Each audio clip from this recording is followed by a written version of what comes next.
Bonsoir à tous et bienvenue. Ravi de vous retrouver. C'est l'heure de votre journal sur KMT, LCL et OM5 TV sur les réseaux Free, Orange, Numéricable, Bouygues et SFR en France. Voici quelques-uns des sujets que nous allons aborder ce soir. Le président de la République lui-même intervient dans le dossier guyanais avec la même stratégie que Nicolas Sarkozy en février 2009. L'abattoir en est au deuxième jour de blocage, tandis qu'au centre hospitalier universitaire, la grève se durcit. 2 jeunes ont été grièvement blessés dimanche dans un accident de voiture. En Guadeloupe, la Riviera du Levant voyage jusqu'au Québec. Sur la ligne entre les Antilles et la France, en général, ce sont les compagnies aériennes qui sont responsables des retards que l'on observe. La liaison maritime Casse-Pilote Fort-de-France va démarrer en retard. Est-ce la faute de la CTM ou celle de l'entreprise? Les communautés d'agglomération ont du mal à assumer la dette du sisme. L'eau dans le nord et le sud va-t-elle coûter plus cher? Malgré le carême, les spectacles de variété ont rencontré ce week-end un franc succès. Voilà pour les titres. Et pour commencer ce journal, ce matin, le président de la République lui-même est intervenu dans le conflit qui se déroule actuellement en Guyane. François Hollande a adopté la même stratégie que Nicolas Sarkozy. Il a en quelque sorte redonné la main aux politiques puisque, passant par-dessus les différents collectifs, ce sont les politiques et plus spécifiquement les parlementaires guyanais qu'il a invités tous à venir le rencontrer à Paris. Les députés Gabriel Serville et Chantal Berthelot et les sénateurs Antoine Karam et Georges Patient. Notons que, tout comme la ministre des Outre-mer, le président de la République a souhaité la levée des barrages. Il a proposé aux Guyanais de traiter le surplus de leurs demandes dans les plans de convergence qui seront mis en place, probablement par le prochain gouvernement qui sera issu des urnes. Pour l'instant, on n'a pas de réponse de la part des parlementaires. Par contre, sur le terrain, les blocages ont continué comme si de rien n'était. Le collectif pour la Guyane décollée a donc obtenu au bout de 18 jours de barrage et de grève que 500 millions soient immédiatement versés à la collectivité territoriale de Guyane et que 1,080 milliard en plus des dotations normales soient débloqués sur 10 ans pour faire face à un certain nombre de revendications. Il avait donc le choix entre poursuivre le mouvement jusqu'à obtenir les 2,5 milliards supplémentaires qu'il réclame, soit de l'arrêter, soit de le suspendre en attendant le nouveau gouvernement. C'est cette dernière solution que suggèrent plusieurs personnalités politiques. Le collectif a, lui, choisi de continuer le mouvement et même de le durcir. Mais il semble que la population soit désormais plus partagée. Il est vrai que le risque de pénurie alimentaire est réel. Il est vrai également que les entreprises commencent à s'inquiéter sérieusement de la baisse inévitable dans de telles conditions de leur chiffre d'affaires. Marie-Laure Fénéra-Orff, la maire de Cayenne, a déclaré « Économiquement, nous étions déjà dans le rouge, là c'est pire ». Notons que dès jeudi dernier, certains magasins avaient réouvert leurs portes. Et en Martinique, la grève continue à l'abattoir départemental qui est toujours fermé. La direction dit ne pas comprendre les raisons de cette grève. Les bouchers ont plusieurs revendications. En particulier, ils ne veulent pas payer une taxe qui leur est imposée pour la destruction des déchets. Ils affirment qu'ils paient déjà un prestataire de service. La direction de l'abattoir a déclaré que le paiement de cette taxe a déjà été suspendu il y a 15 jours. Les bouchers réclament également 8 000 € que leur devrait la CEMAM. Ils ont regretté qu'aucune rencontre n'ait pu avoir avec le président de la CTM. Ils se disent en attente d'un rendez-vous avec le président de cette collectivité. Et puis la grève continue également au centre hospitalier universitaire de Martinique, même si la mobilisation ne se déroule plus dans la rue. Le personnel révèle que dans les conditions dans lesquelles il est obligé de travailler, il est forcé de faire parfois subir une véritable maltraitance aux malades. Ainsi, certains de ces derniers, dont la toilette devrait être faite vers 6 h du matin, ne se voient nettoyer que vers 13 h. Ils ont donc passé de longues heures dans leur urine, voire dans leurs excréments. Le personnel se dit outré qu'un rendez-vous avec la direction ne leur ait été proposé que le 19 avril, alors qu'ils ont déposé leur préavis de grève le 29 mars. Reste que ce matin, les salariés en grève ont distribué des tracts à l'entrée de l'hôpital pour inciter leurs collègues à rejoindre leur mouvement. Ces services ont déjà répondu favorablement à cette demande et finalement une rencontre est prévue avec la direction dès demain, mardi. Dimanche à 14h30, 2 voitures, sans doute victimes d'une chaussée glissante du fait de la pluie, se sont percutées frontalement sous le pont de Sainte-Luce. Dans l'un des véhicules, il a fallu plus d'1 heure pour désincarcérer un jeune homme et une jeune fille âgés de 21 ans, tous les deux. Ils ont été grièvement blessés. Dans l'autre voiture, 3 passagers ont été légèrement atteints.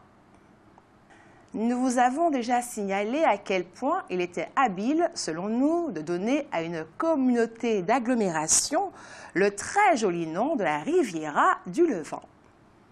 Sous ce nom se sont regroupées 4 villes de la Guadeloupe, Sainte-Anne, La Désirade, Le Gosier et Saint-François. Cette communauté regroupe environ 68 000 administrés. Si on parle d'elle en ce moment, c'est parce que dans le cadre de la mise en œuvre de sa stratégie numérique Riviera 3.0, la Riviera du Levant participe pour la première fois à la Semaine numérique du Québec qui se déroule au Québec avec une délégation guadeloupéenne composée de 14 acteurs du numérique local. Cette manifestation qui met l'accent sur la découverte et les innovations dans ce domaine est organisée par l'Office franco-québécois pour la jeunesse et cofinancée par la région Guadeloupe. À cette occasion, l'accent sera mis sur un thème très particulier, femmes et numérique. À notre connaissance, aucune manifestation de ce type n'a jamais été organisée par une communauté d'agglomération de Martinique. Louis Boutrin a décidé de se présenter aux élections législatives dans la circonscription du Nord. C'est un conseiller exécutif de plus qui se présente à ces élections après Francis Carole et Karine Mousseau. 5 conseillers municipaux de la ville de Saint-Denis ayant démissionné. De nouvelles élections vont avoir lieu le 14 mai pour le premier tour et le 21 pour un éventuel deuxième tour. À la Jopa-Bouillon, il y a 759 électeurs. Aujourd'hui a eu lieu une plénière de l'Espace Sud. Environ 60 personnes, membres du collectif citoyen, par le biais de ces impôts locaux dans le Sud, s'y sont sagement invités. Ils ont attendu patiemment que soit porté à l'ordre du jour le vote du budget primitif. On le sait, du fait de la mobilisation des citoyens du Sud, la communauté d'agglomération de l'Espace Sud a accepté de diminuer de 15% la hausse des impôts intervenue en 2016. Mais cela ne satisfait pas le collectif des citoyens qui souhaitent qu'aucune hausse n'intervienne et qu'on en revienne aux impôts tels qu'ils ont été payés en 2015. Ils demandent au président Eugène Larcher de faire des économies sur les frais de fonctionnement de l'Assemblée qu'il préside. À propos de budget, il faut noter que la plénière a rejeté le projet de budget du CISM, le CISM qui d'ailleurs n'existe plus puisque les compétences aux assainissements ont été confiées à Cap-Nord et à l'Espace Sud. Mais elles ont hérité d'un endettement de l'ex-CISM de 21 millions d'euros qu'elles ne veulent pas payer. C'est désormais la Chambre régionale des comptes qui va se pencher sur cette problématique en partenariat, sans doute, avec l'ex-président de la structure, le maire du Diamant, Gilbert Eustache.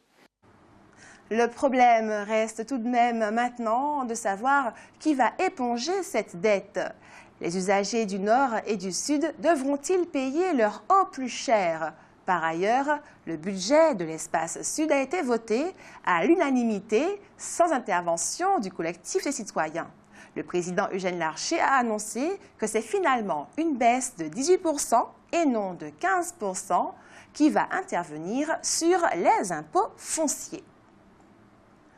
Et puis, c'est à compter d'aujourd'hui que les médias, et en particulier les télévisions, doivent scrupuleusement accorder un même temps de parole à tous les candidats aux élections présidentielles ou à leurs représentants. Tous les candidats n'ayant pas de représentants en Martinique, KMT a décidé de ne recevoir personne. Rappelons que nous sommes à 14 jours du premier tour de ces élections. À cause d'un cyclone qui a touché la Nouvelle-Calédonie et plus précisément la côte ouest, 17 épreuves d'examen qui devaient se dérouler en même temps en France et dans les Outre-mer ont été annulées. Des examens aussi divers que l'hôtellerie, les langues, les lettres, etc. L'ensemble de ces épreuves concernait 24 000 candidats. Elles ont donc été annulées à cause du cyclone Cook, mais elles ont été reprogrammées pour les 24 et 25 avril prochains. Notons que ce cyclone Cook se dirige actuellement vers l'Australie. Il existe une autorité qui a pour fonction de se prononcer sur la qualité des services proposés par les transporteurs aériens entre les Outre-mer de la France et l'Hexagone. Cette autorité vient de remettre un rapport dans lequel elle observe que les compagnies aériennes sont presque toujours à l'heure quand il s'agit de la Réunion et qu'elles sont par contre souvent en retard quand il s'agit des Antilles. L'autorité sur la qualité des services des transporteurs aériens affirme que 30% des retards sont imputables aux compagnies et seulement 10% sont provoqués par les passagers, notamment des passagers en retard. On le sait, une liaison maritime devait être assurée à partir du 7 avril entre Fort-de-France et Casse-Pilote par la société Vedette Tropicale. Finalement, la date retenue est celle du 30 mai. Charles Conconne, le gérant de la société, affirme que ce sont des problèmes administratifs dus à la CTM qui ont retardé cette liaison. Le conseiller exécutif en charge des transports, M. Louis Boutrin, affirme au contraire que le retard est dû au fait que la société a reçu trop tard les bateaux qui doivent assurer cette liaison, des bateaux qui viennent de Chine. À cela, M. Conconne a rétorqué que le bateau qui doit relier Casse-Pilote à Fort-de-France est fin prêt et que les bateaux qui viennent de Chine sont prévus pour la liaison Fort-de-France-Trois-Îlets. C'est vrai que la baguette française a une renommée quasi internationale. En Guadeloupe aussi, on lui rend hommage. En effet, et c'est assez original pour être signalé, depuis hier, jeudi, et jusqu'à demain, samedi 8 avril, se déroule en Guadeloupe le premier concours régional de la meilleure baguette de tradition française. Cela se passe exactement à la boulangerie de l'Urma dans la commune de Saint-Claude. Le vainqueur ira représenter la Guadeloupe au concours national qui va se dérouler du 14 au 17 mai sur le parvis de Notre-Dame à Paris. Cette présélection régionale est organisée par la Fédération des artisans boulangers-pâtissiers de Guadeloupe. De toute évidence, la Martinique ne sera pas représentée à cette manifestation. On observera que c'est sur la fabrication de produits typiquement français que s'effectue la sélection et pas sur une spécialité guadeloupéenne. Les établissements Lozéa ont mis sur le marché un nouveau chocolat, le Créolio, fabriqué exclusivement avec du cacao martiniquais, fourni par la structure Vocaco. Nous nous sommes renseignés, ces tablettes ne coûtent ni plus cher ni moins cher que les autres. Elles sont à 7,90 € et les magasins sont déjà en rupture de stock. Coût du transport, octroi de mer, un certain nombre de charges bien connues viennent s'ajouter au coût de tout bien de consommation importé. Mais il est une de ces charges que l'on connaît moins. Il s'agit des frais de passage appliqués au moment où ces produits arrivent au port. L'Observatoire des prix, des marges et des revenus, l'OPMR, a commandé une étude pour faire toute la lumière sur ces coûts pour savoir dans quelle mesure ils peuvent être négociés. Les résultats de cette étude sont désormais connus, mais on ne sait pour quelles raisons ils sont encore tenus secrets. Notons qu'une des raisons qui explique la vie trop chère dans les Outre-mer, c'est précisément l'opacité qui règne autour du prix de revient des produits au moment où ils sont proposés aux consommateurs. Les associations de consommateurs en Martinique ne disposant pas des moyens nécessaires, tant médiatiques que juridiques, sont dans l'incapacité de percer cette opacité. On doit à la vérité de dire que ces associations de consommateurs ne semblent pas mettre beaucoup d'énergie à obtenir les moyens dont elles ont besoin et qu'elles n'ont pas, ou qu'en tout cas, elles ne frappent pas aux bonnes portes. Aujourd'hui, lundi 10 avril, la région Guadeloupe, la CGSS et le RSI Antilles-Guyane, régime social des indépendants, ont signé une convention de partenariat qui prévoit la mise en place d'un dispositif régional d'amélioration des relations des entreprises avec la CGSS et le RSI. Il s'agit notamment de recruter des conseillers sécurité sociale en entreprise qui seront principalement chargés d'informer, de conseiller et d'accompagner les artisans et les chefs d'entreprise et ainsi de faciliter leurs démarches administratives. La CGSS et le RSI dispenseront à ces conseillers une formation préalable. Ils bénéficieront aussi d'un accompagnement par un cadre de la direction du recouvrement de la CGSS. Vendredi soir, l'Atrium était plein pour le concert de Tony Chasseur et Tony Vaton avec leur formation Musique au pays. Le lendemain, samedi, c'est le Grand Carbet qui était lui aussi plein pour la prestation du groupe Masque. Il s'agit de jeunes âgés de 16 à 21 ans qui ont donné ce jour-là leur premier concert. Pour l'occasion, ils avaient invité Paille et Léa Galva, réalisant là une belle rencontre intergénérationnelle. Il fut un temps où en Martinique, il était périlleux de proposer des concerts en plein carême. Ces deux exemples tendent à prouver que ce temps-là est peut-être révolu. Et puis encore un scandale économico-politique au Brésil. Son nom, Opération Carne Fraca, qu'on pourrait traduire par Opération Viande pas à la hauteur. Récemment, en effet, la police fédérale a découvert un immense trafic de vente d'autorisations illégales permettant la commercialisation de viandes impropres à la consommation. Viande périmée ou dans lesquelles on avait ajouté, bien au-delà des doses autorisées, des produits chimiques cancérigènes destinés à les maquiller. Dans certains plats cuisinés, la viande était entièrement remplacée par du soja. Par ailleurs, des ateliers de fabrication contaminés par la salmonelle ont reçu des autorisations de commercialiser leurs produits. Des entreprises fabriquant des repas pour les établissements scolaires sont également concernées. Des inspecteurs du ministère de l'Agriculture sont accusés d'avoir délivré ces autorisations sans procéder aux vérifications les plus élémentaires en échange de pots de vin versés par les entreprises concernées. Ce scandale prend pour le Brésil des proportions d'autant plus préoccupantes qu'on a trouvé des conteneurs chargés de produits contaminés destinés à l'exportation vers l'Europe. Le pays est en effet le premier exportateur mondial de bœuf et de poulet et en 2016, les exportations de viande lui ont rapporté 12 milliards de dollars. Selon la police fédérale, ce trafic donne lieu à la plus grande action policière qu'elle ait jamais menée. Plus de 1000 policiers ont été mobilisés. Près de 300 mandats d'arrêt ont déjà été délivrés et une trentaine de personnes sont déjà sous les verrous.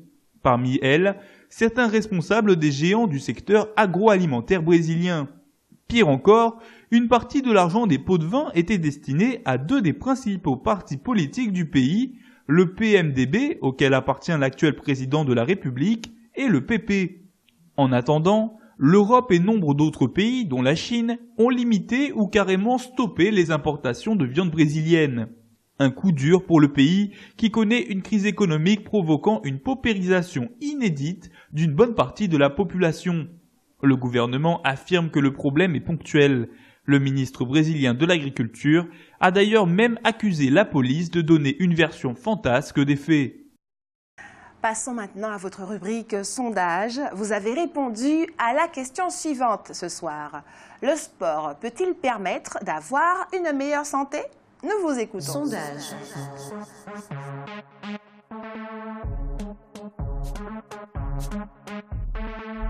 Sondage. Le sport peut-il permettre d'avoir une meilleure santé? Je le confirme. Le sport, c'est la meilleure des choses à faire si nous voulons vivre un petit peu plus longtemps. Parce que si je ne faisais pas, je ne serais pas debout. Alors c'est conseillé à toute la famille. Je peux dire bébé de 0 à 80 et plus. Ah, c'est sûr pour le cœur, pour tout. Il faut faire du sport, c'est la base. Oui, monsieur.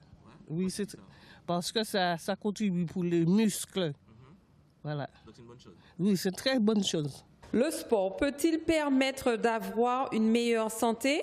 Ça, c'est vrai. Non, le sport, ça aide totalement. Même au niveau psychique, mental, le développement même du corps, ça aide. Oui. Tout à fait normal. Il faut toujours faire un sport parce que voilà, on est un pays de trop gros consommateurs. Tout a une petite fête. Et voilà, le sport, c'est le meilleur médicament qu'il y a. Eh bien oui, on demande tous les jours de faire du sport. C'est le sport qui prime. Ça fait du bien, oui. Oui. Le sport peut-il permettre d'avoir une meilleure santé? Oui, je le pense, oui, tout à fait, oui. Je pense, c'est vrai que c'est un petit peu compliqué, parce que quand c'est vrai que je travaille en ce moment, c'est pas facile.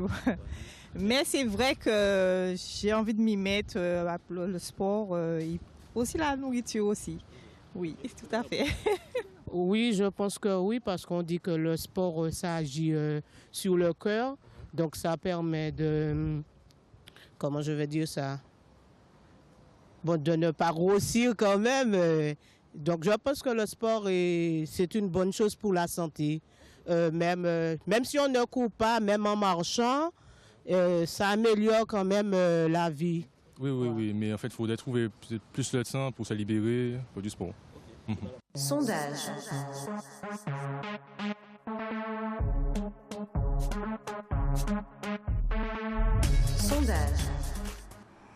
Le sport peut-il permettre d'avoir une meilleure santé? C'était la question de notre sondage. Ce soir, nous remercions ceux et celles qui ont accepté de répondre à nos questions. C'est l'heure du savoir et réfléchir de Roland Laouchi.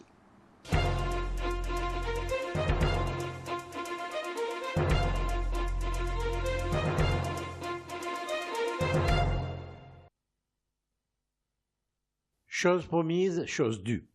Nous vous avions promis de vous parler cette semaine de 2 livres qui sont sortis presque au même moment.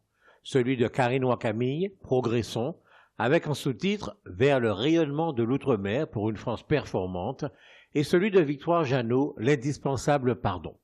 Commençons, si vous le voulez bien, par celui de Karine Ouakамille, qui nous transporte dans un univers très particulier que l'on connaît peu. Karine Ouakамille écrit à la page 115 de son livre, citons-la, « Nous nous mouvons avec des entraves, des doutes, des incertitudes sur nos capacités, sur nos compétences, sur notre égalité. Nous avons si longtemps été asservis, dénigrés, humiliés, qu'il reste en nous des résidus, des particules mémorielles qui errent inlassablement et insidieusement, nous laissant courber, nous empêchant de nous redresser très haut et fiers, afin de s'avouer à nous-mêmes et dévoiler à la face du monde notre beauté, notre talent, notre grandeur. Au lieu de cela, nous manquons de confiance en nous. Ce manque de confiance peut s'exprimer par de la rébellion, par de l'agressivité, par de la jalousie, par de la puérilité. Ces traits sont des symptômes déguisés des mâles ancestrales qui nous rongent, qui nous collent à la peau et dont nous devons en toute conscience nous séparer. Fin de citation. Cela rappelle bien entendu qu'il n'y a pas longtemps, un psychiatre, Aimé Charles-Nicolas, a organisé une conférence où il était question de se demander si nous étions victimes des séquelles de l'esclavage. La réponse pour Karine Ouakамille est donc évidente. Voici comment Karine Ouakамille décrit son père. Imaginez un homme de couleur, un mulâtre, au sourire carnassier et ravageur, à l'allure sportive, aux épaules larges, aux bras qui inspirent force et douceur, aux mains si soignées, il est beau, il le sait, c'est mon père. Fin de citation. Quant à sa mère, voilà ce qu'elle en dit. C'est une béquille. Ma mère, à la beauté intemporelle, aux yeux couleur émeraude, à l'allure altière, au port plus gracieux et élégant que celui d'une reine, à l'esprit libre et rebelle. Fin de citation. Probablement parce qu'elle était blanche et blonde, Karine Ouakамille a pu être très proche de sa grand-mère maternelle, une béquée donc, qui s'appelait Simone et avec qui elle sortait de temps en temps. Voilà le récit d'une de ses sorties. À l'occasion d'invitations chez ses amis ou cousins, où je me rendais avec elle, je ne rencontrais que des béquets et très occasionnellement des métropolitains épousés au détour d'études passées en France. Le déjeuner qui me frappa le plus fut celui passé dans une belle habitation d'architecture coloniale à Lens-Alane, où le personnel s'agitait pour que les convives ne manquent de rien. La table était magnifiquement dressée. posée sur une nappe blanche brodée avec délicatesse de la porcelaine, des couverts en argent massif, Christophe et du cristal de baccarat. Pour parfaire cet ensemble élégant, une clochette posée à côté de la maîtresse de maison. J'entends encore les sonorités de cette clochette vibrer au tréfonds de ma mémoire comme un coup de fouet sur la terre rouge brique des plantations.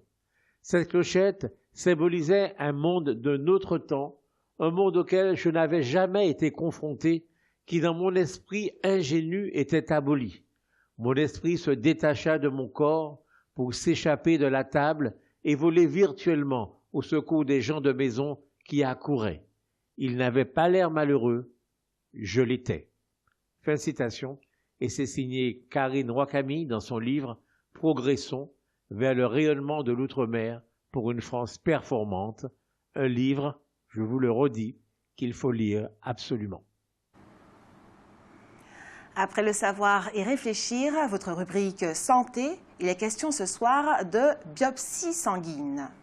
Une prise de sang pour remplacer une biopsie du poumon, c'est la piste envisagée par une équipe de l'Institut Gustave Roussy à Villejuif. Sous la direction du docteur Françoise Farras, les chercheurs viennent de mettre au point un nouveau test permettant de détecter à partir d'un échantillon sanguin cette biopsie de liquide permettrait d'éviter les prélèvements de tissus aujourd'hui effectués directement au niveau de la tumeur. Les chercheurs français se sont intéressés à une mutation du gène ALK présente chez environ 3 à 7% des patients atteints de cancer du poumon, la forme la plus fréquente des cancers pulmonaires. La présence d'une petite anomalie génétique ouvre la voie à la prescription d'une thérapie ciblée, la crizotinib, autorisée en France depuis 2012. Jusqu'à aujourd'hui, l'analyse du profil génétique des cellules cancéreuses est effectuée à partir d'un échantillon de tissu prélevé au niveau de la tumeur. Pour remplacer cette biopsie, l'équipe de l'IGR a choisi d'analyser l'ADN des cellules cancéreuses présentes dans le sang.